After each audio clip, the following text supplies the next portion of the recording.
स्वागत है दोस्तों आप सबका। आप सुन रहे हैं कहानी वार्ता। मैं हूं आप सबका दोस्त विक्रम और आज हम शुरू करने जा रहे हैं ताकत का खेल का पार्ट 5।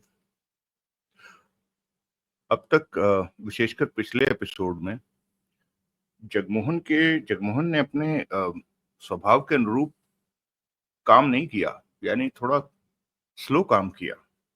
जितना वो दिमाग से तेज है उस हिसाब से उसे अंदाजा नहीं लगा कि लोग क्यों उन्हें छोड़कर भाग रहे हैं, विशेषकर वो लोग, जबकि उसे अच्छी तरह से पता था कि ये उस बस्ती में क्या करने जा रहे हैं।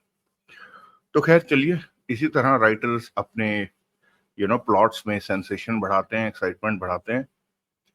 तो आगे बढ़ते हैं और अगला भाग सुनते हैं, ताकत का खेल पार्ट 5। कुछ देर पहले ही उसकी आंख लगी थी। उसे झंझोड़ कर उठाया गया। जगमोहन हड़बड़ा कर उठा। नींद से भरी आंखों को कठिनता से खोला तो पास ही भेड़ू और जोड़ा को खड़े पाया। बाहर शायद अंधेरा था। भेड़ू कह रहा था, सरदार तुम्हारा इंतजार कर रहा है। आंखें मलते हुए जगमोहन उठा। तुम? वो जोड़ा से बोला। तुम कब आए? आधा घंटा हुआ, जोड़ा ने चुभते स्वर में कहा। तभी जगमोहन के मस्तिष्क में ताराराम और उसके साथियों के चेहरे उभरे। यकीनन वो लोग पत्थर ले गए हैं, तभी तो इस तरह उसे नींद से जगाकर सरदार के पास ले जाया जा रहा है। जगमोहन उन दोनों के साथ झोंपड़े से बाहर निकला। सुबह हो रही थी। रात का अंधेरा खिसक रहा था और दिन का उजाला फैल रहा था। ठंडी हवा का झोंका जगमोहन के शरीर से टकराया तो उसकी आंखें पूरी खुल गई। एक दो लोगों के नजर आने के अलावा कोई भी न दिखा। वो उसे लेकर आगे बढ़ गए। इतनी सुबह क्यों उठा दिया? जगमोहन बोला। कोई खास काम है? दोनों ने जवाब नहीं दिया। वे उसे लिए आगे बढ़ते रहे। जगमोहन समझ गया कि पक्के तौर पर गड़बड़ है। तभी ये दोनों खींचे खींचे से हैं। भेड़ू, जोड़ा बोला, इसे पहले उस झोंपड़े में ले चल। इसके साथ ही उनका रास्ता बदल गया। जगमोहन उनकी हरकतों को समझने की चेष्टा कर रहा था। कुछ देर बाद वो एक गली में एक झोंपड़े के दरवाजे के बाहर ठिठके। मैं तुम्हें भीतर ले जा रहा हूं, जोड़ा शब्दों को चबाकर बोला। आवाज मत निकालना। वो अभी अभी सोया है, उसे आराम की सख्त जरूरत है। इसके साथ ही जोड़ा ने झोंपड़े का दरवाजा खोला। जोड़ा और जगमोहन भीतर प्रवेश कर गए। भीतर काफी बड़ा झोंपड़ा था। लालटेन एक तरफ लटकी हुई थी। मध्यम सी रोशनी में जगमोहन ने उसे देखा, जो बेड पर लेटा हुआ था। अगले ही पल चौंका। वो बिल्ला था। उसके सिर पर पट्टी बंधी हुई थी, पेट पर भी चौड़ी पट्टी थी। जगमोहन हक्का बक्का रह गया। बिल्ला जिंदा है? यानी कि अब उसे झूठा माना जाएगा कि वो बिल्ला को मरा नहीं बल्कि जिंदा छोड़कर आया था। उसके गले से लॉकेट निकालकर झूठी कहानी के साथ यहां आ गया था। स्पष्ट था कि उसकी सारी पोल पट्टी खुल चुकी थी। इधर जब देवता के पत्थर के गायब होने के बारे में और ताराराम के चारों साथियों के साथ यहां नहीं होने के बारे में पता चलेगा तो उसके सिर पर और भी मुसीबत आ जाएगी। जोड़ा ने जगमोहन की बांह पकड़ी और झोपड़े से बाहर आ गया। बाहर अब दिन का उजाला पूरी तरह उभर आया था। जगमोहन ने जोड़ा को देखा, जिसके चेहरे पर कठोरता थी। भेड़ू, उसे भी लेकर आ। भेड़ू बिना कुछ कहे एक तरफ बढ़ गया। जोड़ा जगमोहन की बांह पकड़े आगे बढ़ने लगा। मुझे तो हैरानी है कि बिल्ला, जो भी कहना हो सरदार के सामने कहना, जोड़ा ने कठोर स्वर में कहा। जगमोहन ने गहरी सांस ली, फिर पूछा, तुम बिल्ला को लेकर कब आए? 1 घंटा हो गया। बिल्ला होश में था? हाँ, वो बातें भी कर रहा था, लेकिन कमजोरी है उसे। जख्म अभी भरे नहीं, महीना लगेगा। उधर गांव वाले बिल्ला की देखभाल कर रहे थे कि मैं उसे चुपके से ले आया। इन जख्मों का इलाज हम बढ़िया कर सकते हैं। ठीक किया। तुमने बिल्ला से मेरे बारे में पूछा होगा कि इस बारे में सरदार से बात करना। बिल्ला ने सरदार से बात की? कुछ कुछ। यहां आते आते वो बुरी तरह थक चुका था। जोड़ा का स्वर उखड़ चुका था। जगमोहन का दिमाग तेजी से दौड़ रहा था। वो जानता था कि उसके झूठ और चालाकी ने उसे बुरी तरह फंसा दिया है। स्पष्ट था कि अब ये लोग उसके साथ सख्ती से पेश आएंगे। कुछ ही पलों में सरदार मोचना के सामने वो उसके मकान में मौजूद था। उसके पीछे पीछे भेड़ू देवराज चौहान को भी ले आया। वहां 3 लालटेन का पर्याप्त प्रकाश फैला हुआ था। देवराज चौहान और जगमोहन की नजरें मिली। क्या हुआ? देवराज चौहान ने पूछा। मालूम नहीं, जगमोहन ने गंभीर स्वर में कहा, लेकिन गड़बड़ हो गई है। सरदार मोचना लकड़ी की कुर्सी पर बैठा था। उसकी आंखों में नींद, गुस्सा भरा हुआ था, परंतु वो सब्र के साथ जगमोहन को घूर रहा था। जगमोहन ने उसे देखा, साथ ही अपनी बिगड़ी हालत पर काबू पा रहा था। बैठ जाओ। सरदार मोचना के होंठ खुले। जगमोहन कुर्सी पर बैठने लगा तो जोड़ा ने टोका, यहां नहीं, नीचे बैठो। जगमोहन ने गहरी सांस ली और आलती पालती मारकर नीचे बैठ गया। बिल्ला को देख लिया कि वो ठीक है? सरदार मोचना बोला। जगमोहन ने सहमति से सिर हिलाकर कहा, हाँ। तब मैंने सोचा कि बिल्ला मर। मैंने ये नहीं पूछा कि तुमने कब क्या सोचा। सरदार मोचना सख्त स्वर में बोला, जितना कह रहे हैं उतने का जवाब दो। किसी भी बात को लंबा करने का या सफाई देने की चेष्टा मत करो। देवराज चौहान जगमोहन के चेहरे पर नजरें टिकाए बैठा था। इतना तो समझ चुका था कि भारी गड़बड़ हो चुकी है। तभी जगमोहन हड़बड़ाया हुआ है। वो हालातों को समझने की चेष्टा में था। लॉकेट निकालो। जगमोहन ने तुरंत गले में मौजूद लॉकेट निकालकर हाथ में लिया तो भेड़ू ने आगे बढ़कर लॉकेट ले लिया। लॉकेट बिल्ला के गले में वापस डाल देना। जी। तो तुम बिल्ला के जुड़वे भाई हो? नहीं। जगमोहन ने गहरी सांस ली। लेकिन कल तुमने यही कहा था। तुमने मुझे झूठी कहानी सुनाई और मैं मजबूर था झूठ बोलने को। जगमोहन ने स्पष्ट कहा, मुझे अपने लिए इस बस्ती में जगह बनानी थी। क्यों? मेरा ये दोस्त यहाँ पहुंचने वाला था। जगमोहन ने देवराज चौहान की तरफ इशारा किया। इसने यहाँ से देवता का पत्थर ले जाना था, परंतु मैं जान चुका था कि इसके द्वारा ऐसी कोशिश करते ही बस्ती वाले इसकी जान ले लेंगे। मैं नहीं चाहता था कि इसकी जान जाए, इसलिए झूठी कहानी बनाई कि यहाँ टिक सकूं और जब ये आए तो इसे देवता के पत्थर से दूर रख सकूं और इसे अपने साथ ले जाऊं। ये इत्तेफाक ही रहा कि मेरे यहाँ पहुंचने के कुछ देर बाद ये आ गया। आज यहाँ से चले जाने का प्रोग्राम था मेरा। मेरी वजह से आप लोगों का दिल दुखा, उसके लिए माफी चाहता हूँ। सरदार मोचना ने उसे खा जाने वाली नजरों से देखा। सरदार, जोड़ा बोला, मुझे तो ये बहुत खतरनाक लगता है। सरदार मोचना कुर्सी से उठा और कमर पर हाथ बांधे टहलने लगा। तुम्हारे साथ आने वाले लोग कौन थे? उनके बारे में मैंने सही बताया कि मैं जंगल में भटक रहा था, बस्ती की तरफ आने का रास्ता भूल गया था। ऐसे में वो लोग मुझे जंगल में मिले तो मैंने उन्हें कहा कि मुझे इस बस्ती तक पहुंचा दो, तो वो लोग मुझे छोड़ने के लिए बस्ती तक आ गए। और क्या जानते हो उनके बारे में? उनका नाम जानता हूँ, वो किस शहर के हैं ये मालूम हो गया था। ये सब क्यों पूछ रहे हो? जगमोहन सब जानता था। देवराज चौहान की आंखें सिकुड़ गई थी। तुम देवराज चौहान सॉरी तुम सरदार मोचना ने देवराज चौहान को देखा। देवता का पत्थर लेने यहाँ आए थे? हाँ। खजाना पाना चाहते हो? नहीं। देवराज चौहान ने शांत स्वर में कहा, खजाना पाने का मेरा कोई इरादा नहीं था। देवता का पत्थर यहां से उठाकर उन लोगों को सौंपने के एवज में 1 करोड़ रुपया मुझे दिया जा रहा है। 50 लाख मिल चुके हैं और बाकी का 50 लाख काम हो जाने के बाद मुझे मिल जाएगा। मतलब कि तुम अपने लिए नहीं, देवता का पत्थर किसी और के लिए लेने आए हो? हाँ। कौन है वो लोग? देवराज चौहान ने होंठ बंद कर लिए। बता दो, जगमोहन ने गंभीर स्वर में कहा। मुंह बंद रखने का कोई फायदा नहीं। सच कहने में ही बचाव है। जो गड़बड़ हुई है उससे तुम भी अनजान हो। जो पूछते हैं बता दो। देवराज चौहान जानता था कि जगमोहन यूं ही कोई बात नहीं कहता। इस जंगल में उस तरफ, देवराज चौहान ने हाथ से इशारा किया, कुछ लोग मौजूद हैं। उनके लिए मैं देवता का पत्थर लेने आया हूं। जोड़ा, हाँ सरदार। क्या नाम है उन लोगों का?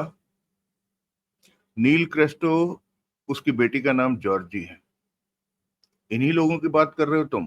सरदार मोचना ने देवराज चौहान से पूछा। हाँ।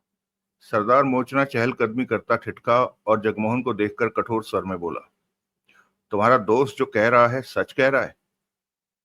इसकी बातों का गवाह बिल्ला है।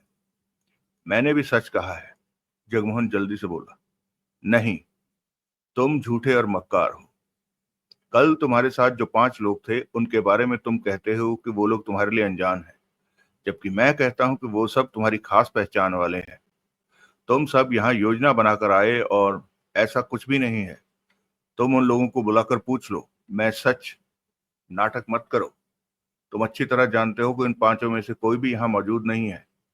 तुम्हारे इशारे पर वो लोग रातों रात देवता का पत्थर लेकर चले गए और बहाने से तुमने भी आज निकल जाना था।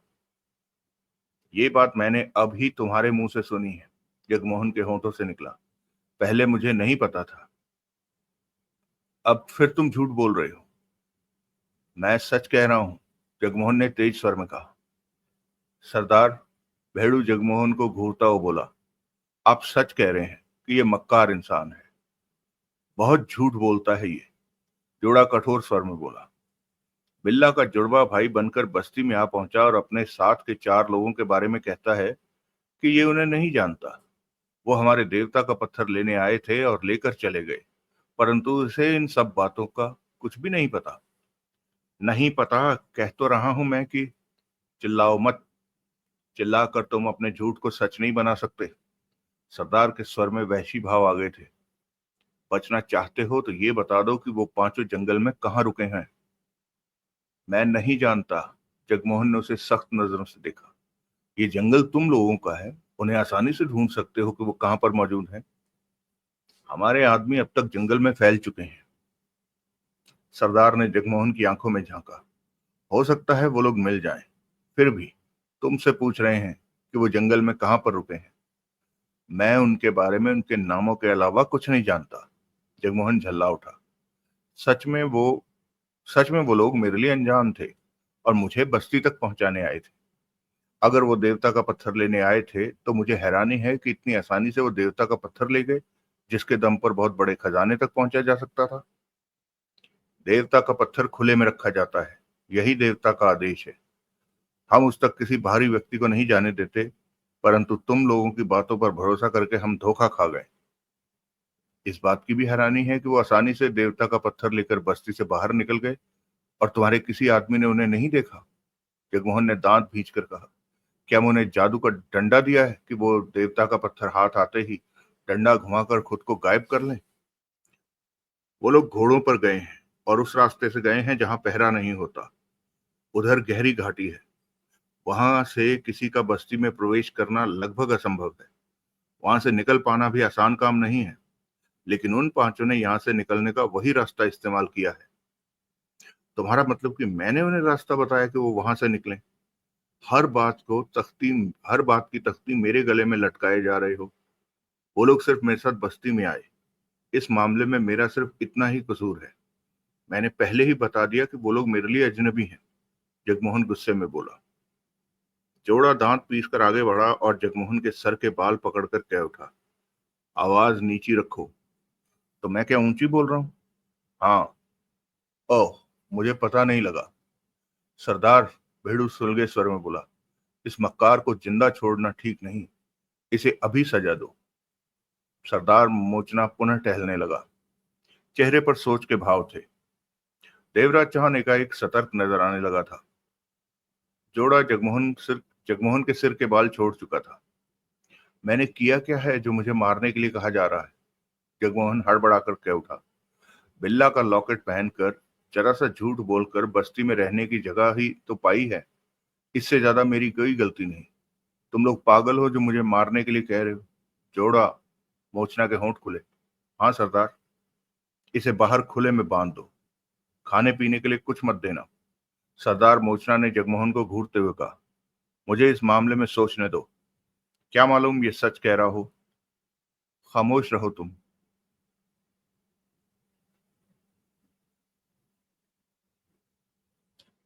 खामोश रहो तुम। सरदार मोचना ने उसे घूरा। ले जाओ उसे। भेड़ू ने आगे बढ़कर जगमोहन की बांह पकड़ी और उसे बाहर ले गया। सरदार मोचना ने देवराज चौहान को देखा। सोच समझकर मेरे दोस्त के बारे में फैसला करना। देवराज चौहान कह उठा। वो सच कह रहा है कि उन चारों से उसका कोई संबंध नहीं। वो मेरे साथ शहर से आया है। तुम्हें अपनी फिक्र करनी चाहिए। सरदार मोचना कठोर स्वर में बोला। तुम हमारे देवता का पत्थर लेने आए हो और मेरा दोस्त मुझे रोकने के लिए यहाँ आया है। ये बात तुम्हें नहीं भूलनी चाहिए। सरदार, जोड़ा दांत भींचकर बोला। उसकी तरह ये भी बहुत मक्कार है। सरदार मोचना देवराज चौहान को देखता रहा। देवराज चौहान उसे। जोड़ा। हाँ सरदार। इसे समझा देना कि बस्ती से बाहर जाने की चेष्टा न करे। सरदार मोचना का स्वर कठोर था। इसके और इसके दोस्त के बारे में हमें सोचना है कि इन्हें क्या सजा दी जाए। सुनी सरदार की बात। देवराज चौहान कुछ नहीं बोला। देवता का पत्थर ले जाने वालों के बारे में कोई खबर मिले तो फौरन बताना जोड़ा। अवश्य सरदार। ले जाओ इसे। जोड़ा देवराज चौहान की बांह पकड़कर बाहर निकल गया। अगला दृश्य। सुबह के 9:30 बज रहे थे। सूरज आसमान पर खिला हुआ था। पेड़ों में से छन कर धूप जमीन पर पड़ रही थी। देवराज चौहान अपने झोपड़े से बाहर निकला और ठिठक कर इधर उधर देखा। बस्ती वाले अपने कामों में व्यस्त नजर आ रहे थे। कहीं कहीं शोर उठ रहा था। भेड़ू या जोड़ा कहीं भी नजर नहीं आए। देवराज चौहान आगे बढ़ा और कुछ ही मिनटों में पेड़ों के बीच खुली जगह में पहुंच गया। वहां 2-4 लोग थे जो कि अपने ही किसी काम में लगे हुए थे। सामने ही जगमोहन बंधा नजर आया। पेड़ से उसकी कलाइयां रस्सी में ऊपर की तरफ करके बांध रखी थी। उसके पैर जमीन पर लगे हुए थे, यानी कि वो जमीन पर खड़ा था और उसकी दोनों बाहें ऊपर बांध रखी थी। जगमोहन के चेहरे से स्पष्ट था कि वो तकलीफ के दौर से गुजर रहा है। जगमोहन के पास जाकर देवराज चौहान बोला। तुम्हें बचाने के चक्कर में खुद को फंसा लिया। जगमोहन तीखे स्वर में कह उठा। देवराज चौहान ने सिगरेट सुलगाई और कश लेकर बोला। चक्कर क्या है? मुझे तो समझ नहीं आ रहा कि ताराराम और उसके साथी आते ही देवता का पत्थर लेकर कैसे खिसक गए। देवराज चौहान जगमोहन के सिर से पांव तक देखकर बोला। बिल्ला का क्या चक्कर है? जगमोहन ने सारी बात बताई। अब मुझे क्या पता कि इतनी बुरी तरह गोलियां लगने के बाद वो बच जाएगा। वो बच ही नहीं गया, बल्कि उसे यहां ले आया गया है। देवराज चौहान बोला। जगमोहन ने गहरी सांस ली। तुम्हारे साथ जो लोग यहाँ पहुंचे वो इनके देवता का पत्थर लेकर भाग गए। हाँ, रात मैंने देखा था उन्हें जाते। जगमोहन ने गंभीर स्वर में कहा। तब मैंने यही सोचा कि वो सब चुपके से बस्ती से निकल जाना चाहते होंगे। क्यों? ये तब मेरी समझ में नहीं आया। जब वो चले गए तो तब लगा कि कहीं वो देवता का पत्थर लेकर खिसक रहे हो, परंतु मैं शोर नहीं कर सकता था। तब मैं भी खुले में था और उनके साथी के तौर पर मुझे भी पकड़ लिया जाता। वैसे भी मैं इस बारे में पक्का नहीं था कि वो तब देवता का पत्थर लेकर खिसक रहे हैं। उनके नाम क्या है? ताराराम, विकास, अशोक, सोनू और अजीत। इनके बारे में कुछ और पता है? हाँ, ये लोग उसी नेता नील क्रिस्टो के आदमी हैं जिसके लिए तुम देवता का पत्थर पाना चाहते हो। मैंने इन लोगों की बातें सुनी थी। तब तो मुझे खास समझ में नहीं आया, लेकिन अब सारी कड़ियां जुड़ रही हैं। इसी बस्ती से लालू नाम का जो आदमी भागा था, जिसके बाद में बिल्ला ने सजा के तौर पर मौत दी थी जिसे बाद में बिल्ला ने सजा के तौर पर मौत दी थी, वो शहर में ताराराम से टकरा गया और ताराराम को खजाने के बारे में, देवता के पत्थर के बारे में बताया। ताराराम ने नील क्रिस्टो को खजाने के बारे में बताया कि वह दोनों आधा आधा कर लेंगे। नील क्रिस्टो ने अपने काम की जानकारी ताराराम से ली और चुपके से अपनी तैयारी करके खजाना पाने के लिए यहां आ गया। इसका मतलब? देवराज चौहान ने सोच भरे स्वर में कहा। देवता का पत्थर ले जाने वालों को नील क्रिस्टो अच्छी तरह से जानता है। वो कहीं छिप नहीं सकते। उन्हें छिपने की भी जरूरत भी क्या है? जगमोहन कह उठा। वो कानून के मुजरिम तो नहीं? देवराज चौहान ने जगमोहन को देखा। तुम्हें अपने बारे में सोचना चाहिए। क्या ये लोग तुम्हें छोड़ेंगे नहीं?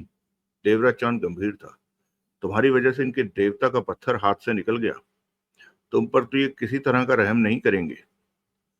जगमोहन की निगाह देवराज चौहान पर जा टिकी। जान लेंगे मेरी? पक्का। तुम्हें छोड़कर भला इन्हें क्या फायदा होगा? तुम्हारी जान लेकर इन्हें ये तसल्ली तो होगी कि उस इंसान को खत्म कर दिया जिसके साथ देवता का पत्थर ले जाने वाले बस्ती में आए थे। शायद। जगमोहन ने सूखे होंठों पर जीभ फेरी। ठीक कहते हो। एकाएक देवराज चौहान पलटा और वहां से चल पड़ा। पीछे से जगमोहन ने पुकारा। देवराज चौहान रुका नहीं। देवराज चौहान सरदार मोचना के उस छोटे से मकान पर पहुंचा। बाहर एक व्यक्ति चारपाई डाले बैठा था। उसकी मोटी मोटी मूंछें और आंखें नशे से भरी लग रही थी। यहाँ कहाँ आ रहा है? वो देवराज चौहान को घूरते हुए बोला। सरदार से बात करनी है। जो कहना है मेरे को बोल। सरदार को बोल दूंगा।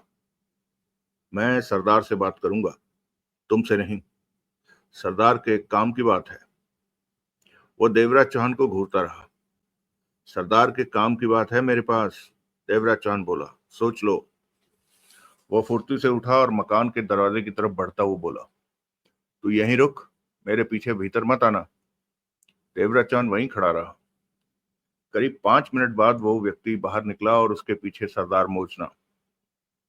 वो व्यक्ति और वो व्यक्ति उसके और सरदार मोचना के बीच इस तरह खड़ा हो गया कि जैसे देवराज चौहान उसकी गर्दन अभी पकड़ेगा और वो उसकी इस कोशिश को किसी भी कीमत पर कामयाब नहीं होने देगा। कहो। सरदार मोचना ने उसे देखा। क्या कहना चाहते हो? देवता का पत्थर ले जाने वाले लोग पकड़े गए? देवराज चौहान ने पूछा। नहीं। सरदार मोचना का चेहरा कठोर हो गया। लेकिन वो पकड़े जाएंगे। मेरे ख्याल में वो खजाना पाना चाहते होंगे। देवराज चौहान गंभीर स्वर में बोला। बेहतर है उन्हें खजाने वाले रास्ते पर ढूंढा जाए, जहां खजाना है। क्या तुम मुझे बताना पसंद करोगे कि खजाना कहाँ है? सरदार मोचना ने उसे गहरी नजरों से देखकर बोला। उस तरफ पहाड़ी में खजाना है। वहां सख्त पहरा बिठा दो। ऐसे में वो सफल नहीं हो सकेंगे। वहां ऐसा पहरा है कि तुम सोच भी नहीं सकते। सरदार मोचना की आवाज में खतरनाक भाव आ गए। लेकिन तुम उन बातों की चिंता क्यों कर रहे हो जिनकी चिंता हमें करनी चाहिए? मैं तुम लोगों का दुश्मन नहीं हूं। तुम ऐसी बातें करके बच नहीं सकते। सरदार मोचना तीखे स्वर में कह उठा। बरबस ही देवराज चांद के होंठों पर मुस्कान उभरी। मेरा ऐसा कोई ख्याल नहीं जो तुम सोच रहे हो और मुझे गलत समझ रहे हो। देवराज चांद ने कहा। अगर तुम्हें ऐतराज ना हो तो मैं बिल्ला से बात करना चाहूंगा। क्यों? बिल्ला से पहले मैं मिल चुका हूं। ऐसे में उससे मिलने में तुम्हें कोई ऐतराज नहीं होना चाहिए। मैंने ये नहीं कहा कि मुझे ऐतराज है। मैंने तो सिर्फ ये पूछा है कि तुम क्यों मिलना चाहते हो। सरदार मोचना ने कठोर स्वर में कहा। बिल्ला अभी नींद में है। जागने पर वो तुमसे मिलना चाहेगा तो तुम मिल लेना। देवराज चांद ने सिर हिलाया, फिर बोला। जहां खजाना है वहां का पहरा ढीला मत करना। कई दिन बीत जाने पर भी पहरा सख्त ही रखना। हो सकता है देवता का पत्थर ले जाने वाले घात लगाए बैठे हों कि पहरा ढीला होते ही वो हरकत में आ जाएं। इतना कहने के साथ ही देवराज चांद पलटकर वापस चल पड़ा।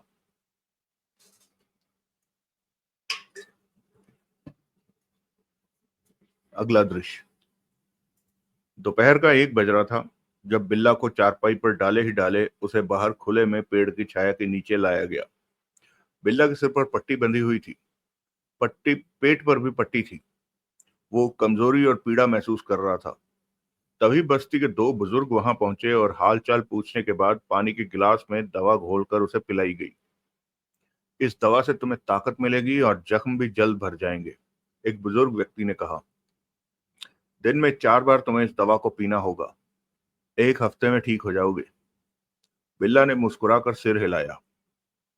वो दोनों चले गए तो एक युवक उसके पास लकड़ी का एक टूटा सा स्टूल रखकर बैठ गया। कैसा है फुलवा? अच्छा हूं बिल्ला भाई। सरदार के हुक्म से तेरे पास बैठा हूं कि तेरे को किसी चीज की जरूरत हो तो। अच्छा। बिल्ला ने धीमे स्वर में कहा। जोड़ा कहाँ है? वो तो बाहर है। बहुत बुरा हुआ। कुछ लोग देवता के पत्थर को रात ले गए, फुलवा ने कहा। बिल्ला की नजरें फुलवा पर जा टिकी। कौन लोग? मालूम नहीं। वो 5 थे। कल बस्ती में पहुंचे थे। अगली सुबह उन्हें बस्ती से बाहर भेज देना था कि वो पांचों रात में ही देवता का पत्थर लेकर चुपचाप चले गए। फुलवा ने दुखी स्वर में कहा, अब जंगल में उन्हें हर तरफ ढूंढा जा रहा है, तभी तो बस्ती में बहुत कम लोग नजर आ रहे हैं। मुझे पूरी बात बताओ, वो लोग कौन हैं? उन्हें बस्ती में रहने क्यों दिया गया?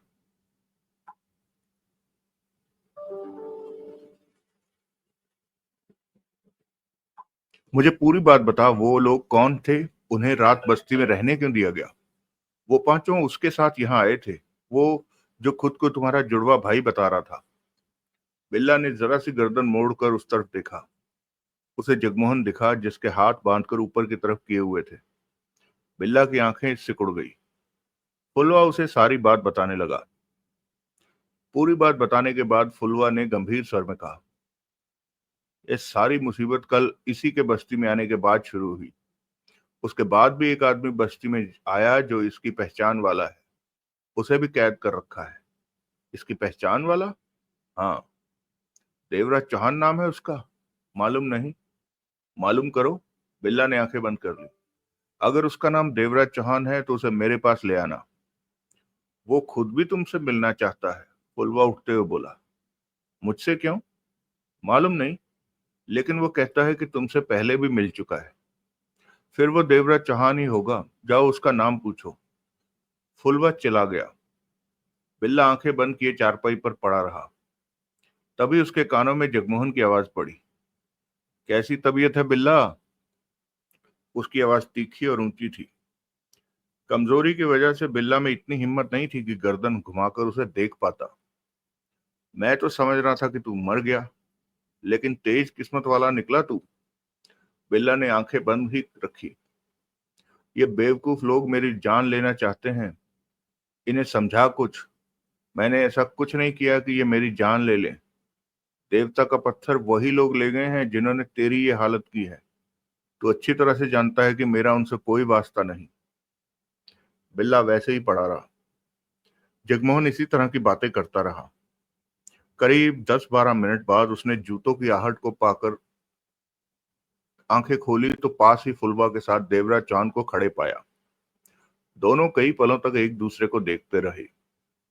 क्या हाल है बिल्ला? उस लकड़ी के स्टूल पर बैठते देवराज चांद कह उठा। अब खतरे से बाहर हूं, बिल्ला ने धीमे स्वर में कहा। ठीक होने में तो वक्त लगेगा। तेरे को पता है कि मैं और जगमोहन यहाँ है? हाँ, अभी इससे पता चला। बिल्ला ने फुलवा की तरफ इशारा किया।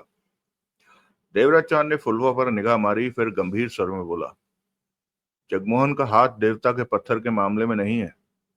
वो इस मामले में मेरे को बचाने की खातिर यहाँ आ फंसा कि यहाँ पहले पहुंचकर मेरे को इस काम के लिए रोक दे और बस्ती वाले मुझे पकड़ लें तो तुम्हारा भाई बनकर मुझे यहाँ से बचा कर ले जा सके। वो साफ मन से बस्ती में आया था। मालूम है मुझे। तो बस्ती के सरदार को बताता क्यों नहीं? वो कभी भी जगमोहन को सजा दे सकते हैं। नहीं देंगे। मैं जगमोहन को बचा लूंगा। बिल्ला उसे देखते धीमे स्वर में बोला, तुम्हें भी बचा लूंगा, लेकिन इसके लिए तुम्हें मेरी बात पूरी करनी होगी। समझो यही है बचाने की शर्त। क्या?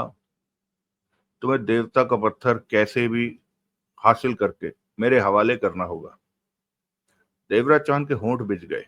फिर बोला, तुम्हारी बस्ती वाले उन्हें पकड़ लेंगे, वो जंगल में ही कहीं होंगे। ना पकड़ सके तो उनसे पत्थर तुम वापस लाओगे। देवता के पत्थर के साथ बस्ती वालों की भावनाएं जुड़ी हैं। बस्ती वाले उस पत्थर को पूजते हैं। बिल्ला शांत निगाहों से उसे देख रहा था। तुम उनके बारे में जानते हो जो देवता का पत्थर ले गए हैं। जगमोहन जानता होगा। कुछ देर वो उनके साथ रहा है। जब उन लोगों ने मुझ पर हमला किया था तो जगमोहन ने मुझे बचाने की खातिर मेरा साथ दिया। ये बात मैं भूल नहीं सकता। लेकिन ये भी हर हाल में चाहूंगा कि बस्ती वालों को देवता का पत्थर वापस मिल। बस्ती वाले देर सवेर उन्हें ढूंढ ही लेंगे। कहने के साथ देवराज चांद उठ खड़ा हुआ। ये तो अच्छी बात है।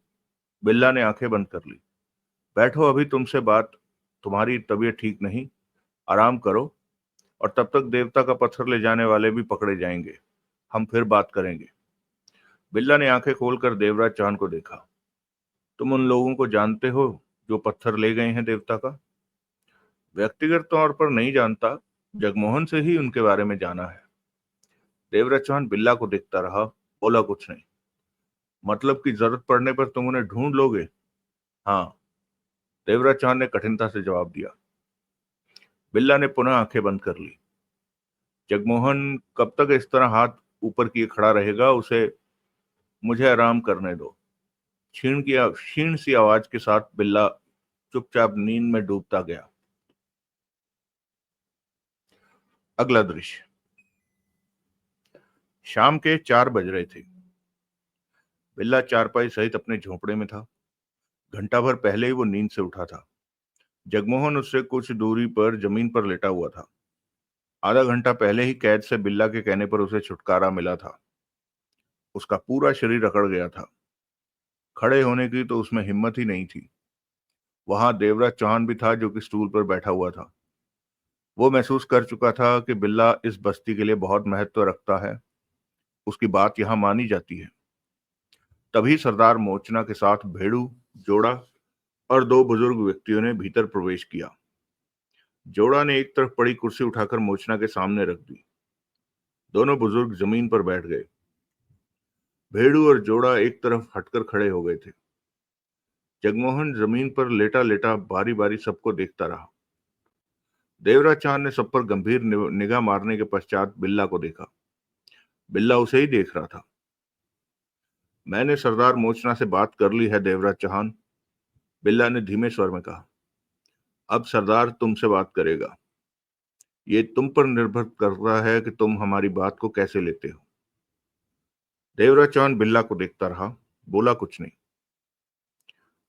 मैं तुम्हारे लिए जो कर सकता था कर दिया, इससे ज्यादा नहीं कर सकता। सरदार से बात कर लो। देवराज चौहान ने सरदार मोचना को देखा। बिल्ला का कहना है कि जो लोग देवता का पत्थर ले गए हैं तुम उन्हें जानते हो। मोचना बोला। मैं उन्हें नहीं जानता, उनके बारे में जानता हूं। देवराज चौहान बोला। हमारे लिए एक ही बात है, मतलब कि तुम उन्हें तलाश कर सकते हो। मोचना गंभीर था। हाँ। देवराज चौहान की आंखें सिकुड़ी। 2 पलों के लिए वहां चुप्पी छा गई। क्या वे लोग अभी तक पकड़े नहीं गए? देवराज चौहान के होठों से निकला। नहीं, एक बुजुर्ग ने कहा। उनमें से 2 की लाशें मिली हैं। लाशें? हमारे हाथों नहीं मिले। वो लाशें उनमें आपसी झगड़े का परिणाम है। देवराज चौहान के होंठ सिकुड़ गए। मेरे ख्याल में उन्होंने यहां से निकलने के लिए घाटी वाला रास्ता इस्तेमाल किया होगा। वो रास्ता खतरनाक है। आमतौर पर उस रास्ते को इस्तेमाल नहीं किया जाता, सरदार मोचना ने कहा। पत्थर का देवता का पत्थर लेकर वो जाएंगे कहाँ? उन्हें तो खजाना पाना। खतरा ज्यादा महसूस होने पर वो निकल गए होंगे, बिल्ला कह उठा। मुझे पक्का विश्वास है कि एक लंबे वक्त के बाद वो चुपके से लौटेंगे अवश्य, ताकि खजाना पा सकें। हो सकता है वो लोग 2-4 साल का वक्त निकाल दें, उसके बाद आए, परंतु हम लोग इतना लंबा इंतजार नहीं कर सकते। देवता का पत्थर बस्ती के लिए महत्व रखता है। सरदार उसे वापस पाना चाहता है। देवराज चौहान धीरे धीरे बात समझ रहा था। तुमने और तुम्हारे साथी ने जो काम किया है वो हमारे रिवाजों के खिलाफ है। ऐसे लोगों को हम जिंदा नहीं छोड़ते, लेकिन हम तुम दोनों को जिंदा छोड़ सकते हैं। शर्त यह है कि तुम दोनों उन लोगों से देवता का पत्थर हमें वापस ला कर दो। मुझे शर्त मंजूर है। एक तरफ बुरे हाल पड़ा जगमोहन फौरन कह उठा। सबकी नजरें उस तरफ उठी। क्या मंजूर है? बिल्ला ने आंखें सिकोड़कर उसे देखा। तुम लोग हमें जिंदा छोड़ रहे हो, बदले में हम तुम लोगों को वो देवता का पत्थर ला कर देंगे, जगमोहन बोला। बिल्ला के कमजोर चेहरे पर जहरीली मुस्कान नाच उठी। तुम इस वक्त सिर्फ ये सोच रहे हो कि यहां से निकल जाएं, अपने शहर पहुंच जाएं। उसके बाद किस बात की चिंता? फिर कोई भी तुम लोगों का कुछ नहीं बिगाड़ सकेगा। बिल्ला के शब्द सुनकर जगमोहन सकपका उठा। ऐसी बात नहीं, मैं तो। देवराज चौहान, बिल्ला ने गंभीर स्वर में देवराज चौहान से कहा, क्या तुम्हें यह सौदा मंजूर है? सरदार मोचना तुम्हारी और जगमोहन की जान बख्श देगा, लेकिन इसके लिए तुम लोगों को जैसे भी हो देवता का पत्थर लाकर सरदार मोचना के हवाले करना होगा। देवराज चौहान की निगाह सरदार मोचना की तरफ उठी। सरदार मोचना गंभीर स्वर में कह उठा, यह फैसला बस्ती वालों का है। देवता के प, देवता के पत्थर से बढ़कर हमारी बस्ती के नियम नहीं है, इसलिए तुम दोनों के सामने ये सौदेबाजी रखी है। मंजूर हो तो ठीक, नहीं तो तुम दोनों को मौत दे दी जाएगी। उसके बाद हमारी बस्ती के चंद शातिर लोग उन लोगों को ढूंढेंगे, उनसे देवता का पत्थर वापस पाने की चेष्टा करेंगे। फैसला तुम दोनों के हाथ में है। जो बात ठीक लगे उस बात का चुनाव कर लो। कुछ पल ठहरकर देवराज चांद गंभीर स्वर में बोला, यह भी तो हो सकता है कि हम वापस अपने शहर जाकर यहां हुई बातें भूल जाएं, देवता के पत्थर को तलाश ना करें, इस बस्ती की हमें याद ही ना आए। इस बात की फिक्र करने की तुम्हें जरूरत नहीं। बिल्ला ने देवराज चांद की आंखों में झांका। जब जब तुम लोग ये बात भूलोगे हम याद दिला देंगे। मतलब कि तुम लोग हम पर नजर रखोगे? जगमोहन कह उठा। हमारा अपना काम करने का ढंग है, सरदार मोचना सख्त स्वर में कह उठा। अपने दुश्मन को हम छोड़ते नहीं, बेशक वो इस धरती पर कहीं भी चला जाए। जब जरूरत पड़ेगी तुम लोगों को ये बात याद दिला दी जाएगी, और जरूरत पड़ने पर तुम लोगों को मौत की सजा भी दे सकते हैं। इसलिए अपने दिमाग में आने वाली चालाकियों को दूर कर दो। जो भी जवाब दो सोच समझ कर दो। ये सोच कर दो कि यहाँ कही गई बात को अगर पूरा ना किया गया तो तुम लोगों को अपनी जान गंवानी पड़ेगी। देवराज चौहान और जगमोहन समझ रहे थे कि इनकी बातें खोखली नहीं है, ये अपनी बात को पूरा करने का दम भी रखते हैं। जरूरी नहीं कि अभी जवाब दो, बिल्ला कह उठा। सोच लो, बेशक 1-2 दिन। मुझे तुम लोगों की बात मंजूर है। देवराज चौहान गंभीर स्वर में कह उठा। क्या बात? तुम लोग हमें बस्ती से जिंदा जाने दे रहे हो, बदले में उन लोगों से देवता का पत्थर लेकर तुम लोगों के हवाले करेंगे। देवराज चौहान ने बेहद शांत स्वर में कहा, अगर हमें बेवकूफ बनाकर यहां से निकलने की सोच रहे हो तो ये तुम्हारी भूल है। तुम दोनों जब तक हमें देवता का पत्थर नहीं लौटाते हमारी नजरों से दूर नहीं हो सकोगे। मेरी पूरी कोशिश होगी कि उन लोगों से देवता का पत्थर लेकर तुम दोनों को दे सकूं। कितनी देर लगेगी इस काम में, कह नहीं सकता। फिर भी इस काम की कोई सीमा होनी चाहिए। बिल्ला की आवाज में तीखापन आ गया। महीना भी लग सकता है। महीना ठीक है, तुम काम को पूरा करो। महीने बाद तुमसे बात करेंगे देवराज चौहान। 1 मिनट। जगमोहन अपने पीड़ा भरे शरीर को संभालते हुए उठ बैठा। पत्थर ले जाने वाला ताराराम और उसके साथी वापस अपने शहर ना पहुंचे जहां की वो रहते हैं तो हम उन्हें कहां ढूंढेंगे? ये सब तुम लोगों के काम है, हम इस बारे में कुछ नहीं जानते। सरदार मोचना ने स्पष्ट स्वर में कहा। ये क्या बात हुई? हमें देवता का पत्थर चाहिए। सरदार मोचना शब्दों को चबाकर कह उठा। ये काम तुम लोग कैसे करते हो तुम जानो। देवराज चांद और जगमोहन की नजरें मिली। ताराराम और उसके साथी। जगमोहन ने देवराज चांद से कहा, अगर अपने शहर ना पहुंचे तो हम उन्हें कहां तलाशेंगे? इधर ही हमारे पीछे पड़े रहेंगे कि इन्हें देवता का पत्थर? ये बातें शहर जाकर होंगी, देवराज चांद ने कहा। फिर सरदार मोचना को देखा। वो कौन 2 लोग हैं जिनकी लाशें जंगल में मिली? भेड़ू, सरदार मोचना बोला। इन्हें वो लाशें दिखा दो। वो जंगल में है सरदार, भेड़ू ने कहा। इन्हें वहीं ले जाओ। वो 2 लाशें सोनू और अजीत की थी। सोनू को 2 गोलियां लगी हुई थी और अजीत का गला चाकू से काटा गया था। उसके बाद वो जगमोहन के साथ वापस आ गया और ताराराम को ढूंढ रहा था। अब पता चला कि नील क्रेस्टो भी 1-2 दिन के फेर में वापस आ गया था, जबकि वो महीनों से वहां टिका था कि बस्ती के देवता का पत्थर हाथ में आ जाए, कि वो खजाना पा सके। ऐसे में उसका आनन फानन वापस आ जाना उसे संदिग्ध बनाता था। कस्तूरीलाल द्वारा दिया कस्तूरीलाल द्वारा मिला 50 लाख रुपया भी वापस मांगने नहीं आया था। ये बात नील क्रेस्टो को और भी शक के घेरे में लाती थी कि ऐसा क्या हो गया जो नील क्रेस्टो की देवता का पत्थर पाने की चाहत और खजाने का मालिक बनने की चाहत समाप्त हो गई। अब तक ये भी स्पष्ट हो गया था कि ताराराम के लगभग सारे साथी समाप्त हो गए हैं। ये भी पक्का नहीं था कि ताराराम जिंदा है भी या नहीं। देवराज चौहान नाम सिंह और जॉर्जी को लेकर अंधेरे में तीर चलाने की चेष्टा कर रहा था। कभी लगता कि जॉर्जी अवश्य कुछ नया बोलेगी, कभी लगता कि कोई फायदा नहीं होगा। इधर महीना पूरा होने वाला था और बिल्ला, जोड़ा और भेड़ू अपने खतरनाक इरादों के साथ उनके करीब आ पहुंचे थे। ये जंगल में रहने वाले पुरानी बस्ती से अवश्य वास्ता रखते थे, परंतु इनके साधन असीमित थे। शायद इनके पास मौजूद अथाह दौलत से भरा खजाना, उसकी दौलत इनकी राहें आसान कर देती थी। देवराज चौहान गहरी सांस लेकर सोचों से बाहर निकला और सोने की कोशिश करने लगा। अगले दिन सुबह 8 बजे तक जगमोहन नाम सिंह के घर के बाहर जा टिका। अगला दृश्य। अगले दिन दोपहर 3 बजे जॉर्जी नाम सिंह के घर पहुंची और बेल बजाई।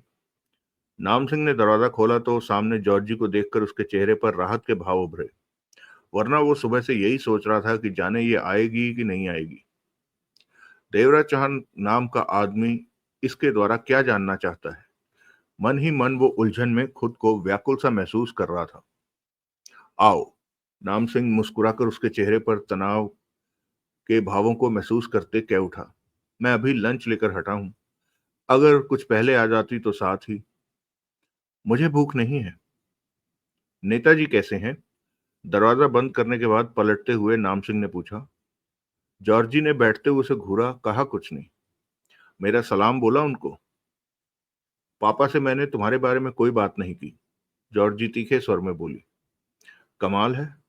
पास आकर सोफे पर बैठता नाम सिंह बोला, फिल्म के बारे में भी बात नहीं की? नहीं। हैरानी है।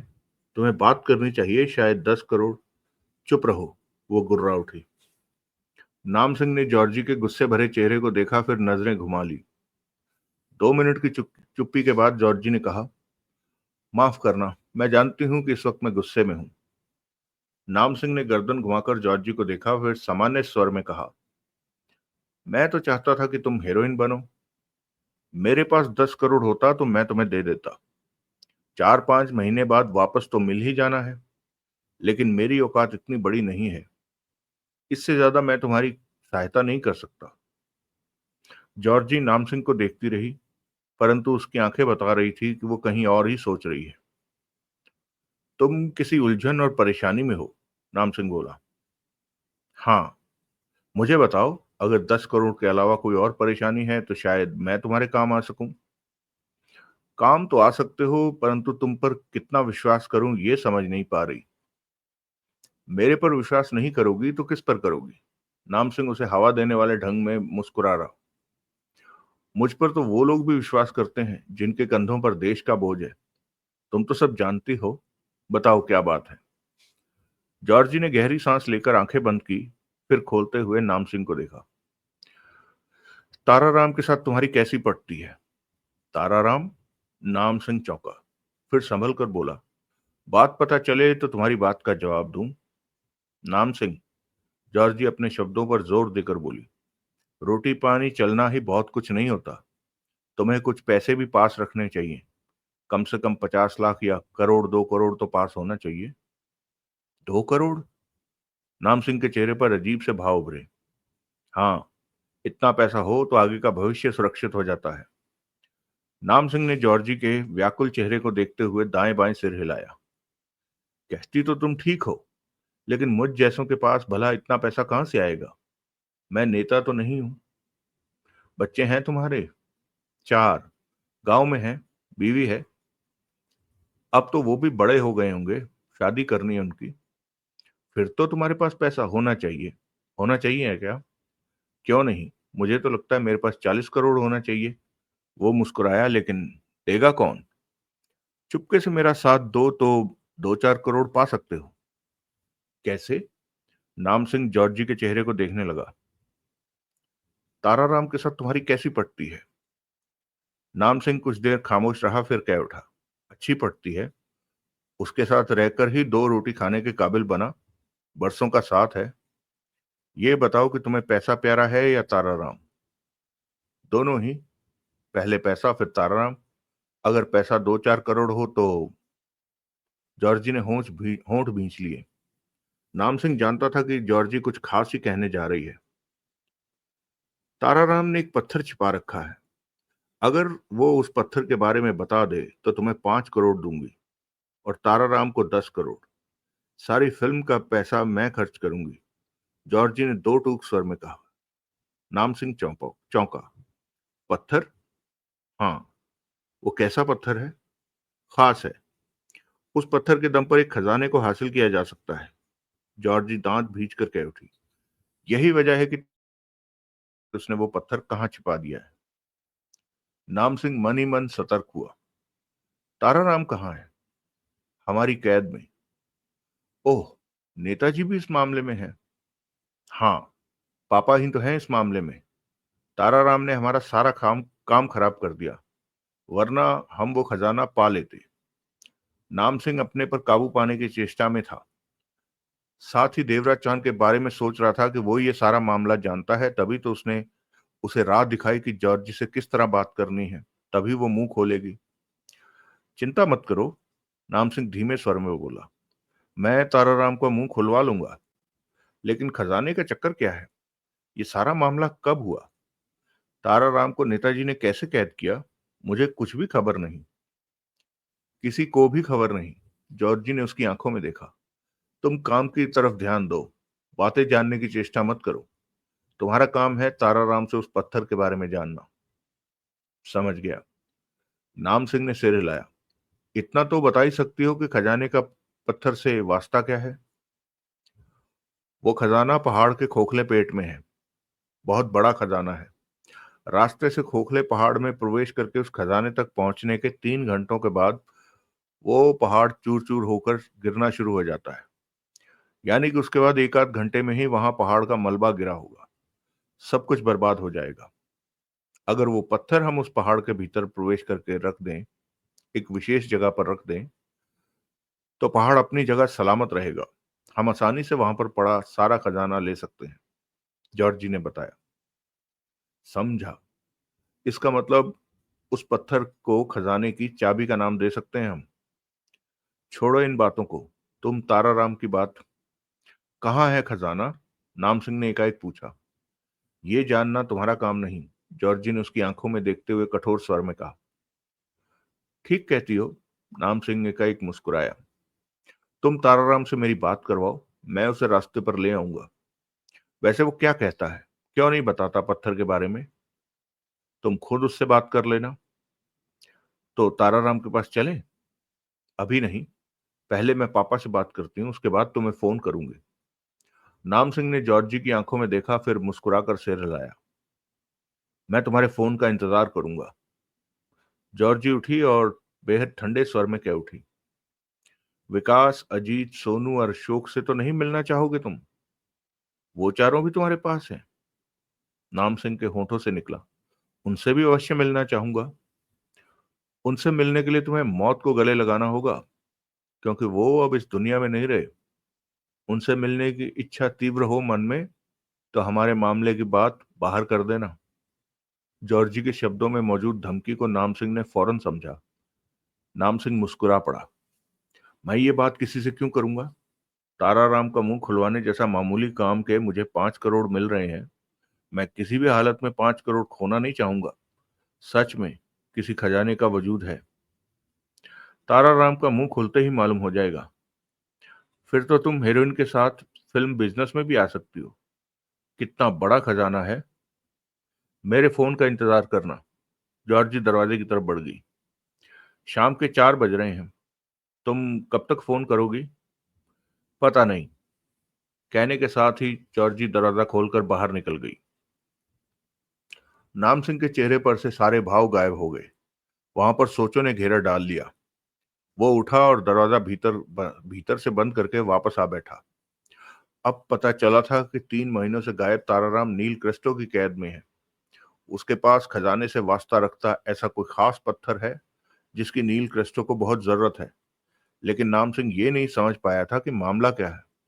परंतु ताराराम की कैद की बात सुनकर वो बेचैन हो उठा।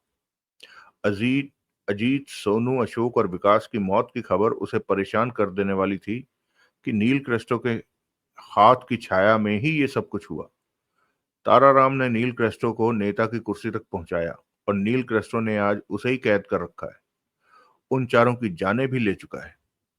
नाम सिंह एक एक बात पर गौर कर रहा था। देवराज चांद नाम का वो आदमी सब जानता था, लेकिन कुछ बात नहीं जानता था। तभी तो उसे कुछ बताकर जॉर्जी से बात करने को कहा कि जॉर्जी मुंह खोले, और वो मुंह खोल गई।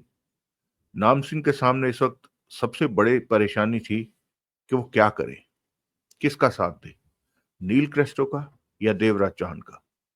नील क्रेस्टो ताराराम का सगा नहीं हो सका तो उसका कैसे हो सकता है। ताराराम उसकी कैद में है, वो उस खास पत्थर के बारे में नहीं बता रहा। अगर बता दिया तो नील क्रेस्टो उसे उसी वक्त ताराराम को मार देगा। नाम सिंह समझ गया कि वो देवराज चौहान भी इस मामले से वास्ता रखता है। सबसे पहले उससे मामला जानना होगा। लंबी सोच के बाद नाम सिंह ने देवराज चौहान से बात करने का फैसला किया, लेकिन देवराज चौहान का फोन नंबर उसके पास नहीं था। आज कभी भी उसका फोन आ सकता था। जॉर्जी से बात करने के बाद उसका मस्तिष्क उलझ कर रह गया था। 5 बजे के करीब डोरबेल बजी। दरवाजा खोलने पर उसने सामने देवराज चौहान को खड़े पाया। मैं तुम्हारे फोन का इंतजार कर रहा था। नाम सिंह और देवराज चौहान आमने सामने बैठे थे। इसका मतलब जॉर्जी कुछ बता गई है। देवराज चौहान ने उसकी आंखों में झांका। जॉर्जी, वो आई थी तुम्हारे पास, मुझे मालूम है। इसका मतलब तुम मुझ पर नजर रख रहे हो। नाम सिंह के होंठों से निकला। नाम सिंह देवराज चौहान को देखता रहा, फिर सिर हिलाकर बोला, उस पत्थर का क्या चक्कर है, खजाना कहाँ है।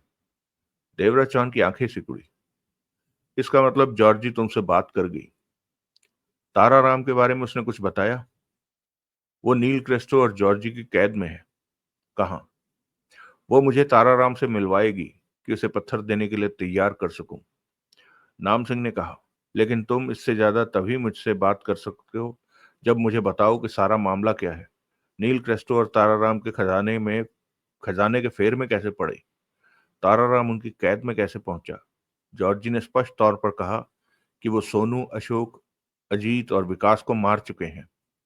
मुझे धमकी दी गई है कि अगर मैंने इस मामले के बारे में किसी के सामने मुंह खोला तो मुझे उन चारों के पास पहुंचा दिया जाएगा। फिर भी मैं खतरा लेकर तुमसे बात कर रहा हूं। जॉर्जी की बातें तुम्हें बता रहा हूं। उसने ये बताया कि ताराराम को कहाँ कैद कर रखा है। देवराज चांद ने गंभीर स्वर में पूछा। नहीं। जॉर्जी मुझसे बात करते हुए सावधानी बरत रही थी। वो ये सब बातें भी ना बताती अगर उसे फिल्म में हीरोइन बनने के लिए 10 करोड़ की जरूरत ना होती। अपने बाप की तरह वो भी हरामी है। देवराज चौहान ने सिगरेट सुलगा ली। तुम्हें पहले से शक था कि नील क्रेस्टो ने ताराराम को कैद कर रखा है। सिर्फ शक था, अब विश्वास हुआ। बाकी की बातें बातें बाद में। नाम सिंह ने सिर हिलाकर कहा, पहले मुझे बताओ कि सारा मामला है क्या। जॉर्जी से बात करने के बाद मेरा चैन हराम हो गया है कि क्या जानना चाहते हो। तुम असल में कौन हो। देवराज चौहान नाम तो तुम जान ही चुके हो। वैसे लोग मुझे डकैती मास्टर कहते हैं। डकैती मास्टर। देवराज चौहान। और कहीं तुम ही तो देवराज चौहान डकैती मास्टर जिसके पीछे पुलिस। मैं वही हूं। नाम सिंह अपलक देवराज चौहान को देखता रहा। क्या हुआ। देवराज चौहान गंभीर था। कुछ नहीं। नाम सिंह भरी भारी हड़बड़ी में था। अपने बारे में बताकर मुझे ये तो फायदा हुआ कि तुम ठीक तरह मुझसे बात। मैं तो तुम्हें शरीफ आदमी समझ रहा। मैं शरीफ ही हूं। नील क्रेस्टो से शरीफ हूं। जो करता है सामने करता हूं। वो तो नेता बनकर जनता और कानून की आंखों में धूल झोंक कर विश्वासघात करता है। उसके नेता बनने में तुम लोगों का हाथ है। जनता और कानून के पहले दोषी तुम हो। ऐसी ऐसी बात तो नहीं है। वो घबरा कर बोला। देवराज चांद ने कश लिया। कुछ देर तक उनके बीच चुप्पी रही। बताओ, क्या मामला है पत्थर का। नाम सिंह बोला। तुम इस मामले में कहां से आ गए। ये सब जाने बिना तो मैं इस मामले में कुछ नहीं कर सकता। फिर तुम चाहते क्या हो। ये सब बातें बताओ मुझे। देवराज चौहान उसे सारी कहानी बताने लगा। अगला दृश्य। सब कुछ सुनने के बाद नाम सिंह वहीं बैठा लंबे पलों तक देवराज चौहान को देखता रहा। फिर पहलू बदला। बेचैनी सी उभर आई थी उसके चेहरे पर। तुम तुम इस मामले में क्या चाहते हो। उसके होंठों से ये शब्द निकले। मैंने तो सोचा था कि तुम समझ गए होगे। देवराज चौहान ने तीखे स्वर में कहा। समझ तो गया हूं, नाम सिंह बेचैनी से कह उठा। लेकिन तुम्हारे मुंह से सुनना चाहता हूं। वो पत्थर बस्ती वालों के देवता का पत्थर है, जिसे वापस पाने के लिए वो कुछ भी कर सकते हैं। वो उनका है और मैं उन्हें वापस लौटाना चाहता हूँ। वो खतरनाक है, उनसे मुकाबला करना आसान नहीं। तुम तो खतरनाक डकैती मास्टर हो, उनसे टक्कर लेना तुम्हारे लिए मामूली बात। वो एक दो या चार नहीं है, पूरी बस्ती है। मैं उन लोगों से देर तक मुकाबला नहीं कर सकता। हैरानी है कि ये शब्द डकैती मास्टर देवराज चौहान कह रहा। मैं इंसान हूं, लोहे का नहीं बना। नाम सिंह ने पुनः पहलू बदला। सोच लो देवराज चौहान, ये बहुत बड़े खजाने का मामला है। क्या तुम ये खजाना पाना चाहते हो? हाँ, तो पत्थर ताराराम से तुम पा लेना। उस बस्ती के खतरनाक लोग मुझ पर नजर रखे हुए हैं। वो बाहर ही कहीं होंगे। मैं उनसे कह देता हूँ कि तुम्हें मालूम है पत्थर कहाँ है। वो खुद ही तुमसे ऐसा मत करना। नाम सिंह हड़बड़ा कर कह उठा। क्यों? वो मुझे मार देंगे। मैं उनका मुकाबला नहीं कर सकता। मैं भी उनका मुकाबला नहीं कर सकता, देवराज चांद ने सपाट स्वर में कह दिया। नाम सिंह ने उखड़ी नजरों से देवराज चांद को देखा। अब तुम इस मामले में आ चुके हो, पीछे हटोगे तो उन बस्ती वालों से कह दूंगा कि तुम्हें कुछ भी कहने की जरूरत नहीं। मैं क्या करूं? जो बात जॉर्जी से हुई है उसके मुताबिक चलो। ताराराम को तैयार करो कि वो उनके देवता के पत्थर के बारे में बता दे।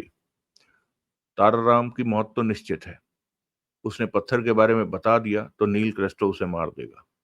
नहीं बताएगा तो कैद में पड़े पड़े मर जाएगा। वहां से बच निकला तो बस्ती वाले देर सवेर उसे मार देंगे। मतलब कि वो नहीं बच सकता? नहीं, बस्ती वाले उसे मौत की सजा देना चाहते हैं। फिर भी मैं कोशिश करूंगा कि बस्ती वालों से उसकी जिंदगी बचा सकूं। नाम सिंह एकाएक सोचों में घिरा दिखा। क्या हुआ? मुझे तो इस मामले में कुछ भी नहीं मिलेगा। नहीं, तो मैं इस मामले में क्यों हाथ डालूं? ठीक, मैं उन बस्ती वालों से कह दूंगा कि तुम्हारे पास पत्थर है, उसके बाद वो तुम्हारे शरीर के टुकड़े। ऐसा मत करना। नाम सिंह ने सूखे होंठों पर जीभ फेरी। अपने साथ खामखाम मुझे फंसा दिया। मेरे ख्याल में तुम्हें ताराराम को बचाने में दिलचस्पी होनी चाहिए। तुम ही तो कह रहे हो कि वो किसी भी हाल में जिंदा नहीं बचेगा। हाँ, लेकिन वो पत्थर दे देता है तो उसे बचाने की पूरी कोशिश करूंगा। मैं खुद चाहता हूं कि वो बच जाए, क्योंकि इस काम में ऐसी कोई गलती नहीं हुई है उससे। जो हुआ, मैं भी वही करने उस बस्ती पहुंचा था। ये जुदा बात है कि बस्ती वालों की नजरों में वो आ गया। जब तक वो पत्थर वापस नहीं देता, तब तक मैं उसे बचाने की सोच भी नहीं सकता। नील क्रिस्टो बहुत हरामी है। तुम पत्थर या ताराराम को उसके पास से नहीं निकाल, ये बातें बाद की हैं। तुम पहले ताराराम से मिलो, उसे सारे हालात समझाओ, फिर बताना वो क्या कहता है। नाम सिंह ने देवराज चौहान को घूरा। नील क्रिस्टो का आदमी तुम्हें 50 लाख दे चुका है। तुम उनमें से मुझे दे देना। क्यों? क्योंकि मैं तुम्हारे कहने पर ताराराम से। मेरे कहने पर नहीं, अब तुम अपनी जान बचाने के लिए। तभी फोन की बेल बज उठी। दोनों की नजरें मिली। ये जॉर्जी का फोन हो सकता है, देवराज चौहान ने कहा। नाम सिंह ने फोन उठा नाम सिंह उठकर फोन के पास पहुंचा, रिसीवर उठाया। हेलो? नाम सिंह। दूसरी तरफ जॉर्जी ही थी। पापा से बात कर ली है मैंने। तुम ताराराम से मिलने को तैयार हो जाओ। कहाँ है वो? मैं आ रही हूँ। ताराराम के पास तुम्हें ले चलती हूँ। नाम सिंह का दिल धड़का। मैं तुम्हारे इंतजार में तैयार खड़ा हूँ, नाम सिंह ने कहकर रिसीवर रख दिया। जॉर्जी ही थी? देवराज चौहान ने पूछा। हाँ। नाम सिंह ने गहरी सांस ली। वो आ रही है, मुझे ताराराम के पास ले चलेगी। देवराज चौहान के होंठ भिज गए। तुमने हर हाल में ताराराम से जानना है कि बस्ती वालों के देवता का पत्थर कहाँ है। वो ना बताए तो मैं क्या करूं? कोशिश तो करूंगा कि। कोशिश नहीं, काम पूरा होना चाहिए। भला ताराराम मुझे सीधा सीधा कैसे बता देगा कि ये तुम जानो? देवराज चांद पलटकर दरवाजे की तरफ बढ़ गया। मैं तुम्हें रात को फोन करूंगा। मेरी बात तो सुनो।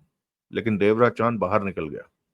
बाहर आकर देवराज चांद कार में बैठा और कार आगे बढ़ाकर नाम सिंह के घर से कुछ दूर ऐसी जगह पर रोक दी कि एकाएक उसकी कार नजरों में ना आ सके। वो नाम सिंह के घर पर नजर रखने लगा। जॉर्जी आ रही थी। उसने नाम सिंह को ताराराम के पास ले जाना था, जहां नील क्रेस्टो ने ताराराम को कैद कर रखा था। जॉर्जी दो व्यक्तियों के साथ नाम सिंह के घर पहुंची। वो दोनों बाहर कार में ही थे। जॉर्जी भीतर गई और तीसरे मिनट ही नाम सिंह को ले आई और कार में जा बैठी। कार आगे बढ़ गई। जॉर्जी और नाम सिंह पीछे वाली सीट पर बैठे थे। आगे एक आदमी कार ड्राइव कर रहा था, दूसरा उसकी बगल में था। देवराज चांद ने दूर से ही देख लिया था कि वह दोनों आदमी नील क्रिस्टो के साथ वहां जंगल में भी मौजूद थे। देवराज चांद ने सावधानी से अपनी कार उस कार के पीछे लगा दी। चलिए दोस्तों, आज का एपिसोड यहीं रोकते हैं। कहानी मजेदार हो गई। अब देवराज चांद ताराराम के पीछे है, बस्ती वाले देवराज चांद के पीछे है, ताराराम खजाने के पीछे है। देखते हैं क्या होता है। काफी अच्छी कहानी लिखी है, मुझे बहुत पसंद आ रही है। हो सकता है आपको भी पसंद आ रही हो ये कहानी। आपसे एक बार फिर से रिक्वेस्ट है, हमारे चैनल को सब्सक्राइब अवश्य कीजिएगा और एक प्यारा सा कमेंट जरूर भेजिएगा। मिलते हैं अगले एपिसोड में।